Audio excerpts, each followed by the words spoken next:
నెల నిండా జరుగుతుందట సార్. మాకు చెప్పలేదు. మా ఇంటికి వచ్చి వారం అయింది సారు.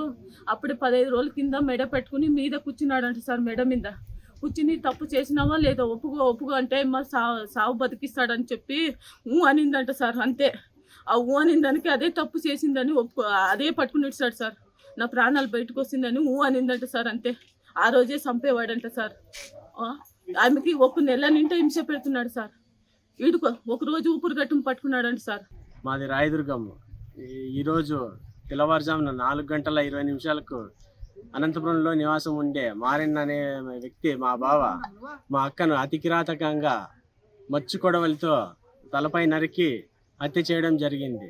వారికి గత కొంతకాలంగా మనస్పర్ధలు ఉన్నాయి. ప్రభుత్వం నిందితుని మీద కఠినమైన చర్యలు తీసుకొని న్యాయాన్ని బతికించవలసిందిగా కోరుతున్నాను.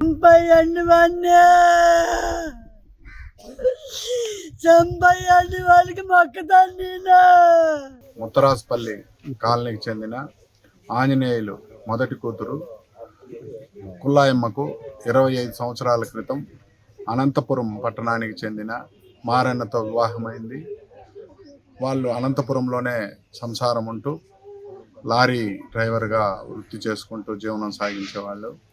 ఈ మధ్యకాలంలో భార్యాభర్తల మధ్యలో మనస్పర్ధలు రావడంతో కుల్లాయమ్మ అమ్మగారిల్లైన రాయదుర్గం పట్టణానికి రావటం జరిగింది. ఈ క్రమంలోనే నిన్నటి రోజున మారెన్న కూడా అత్తగారింటికి వచ్చి ఇక్కడనే ఉండి రాత్రి భార్య నిద్రించే సమయంలో ఉదయం 4 గంటల ప్రాంతంలో మచ్చుకత్తితో నరికి చంపటం జరిగింది.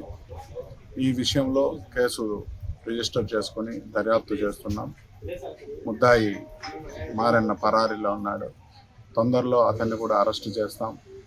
అలాగే క్లూస్ టీంను కూడా సమన్ చేయడం జరిగింది.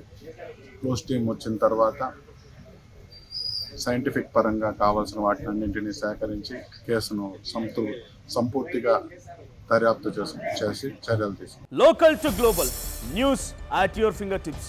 మీ చేతిలో ఒక ఆయుధం. Download raw TV app. Media legend Ravi Prakash is back.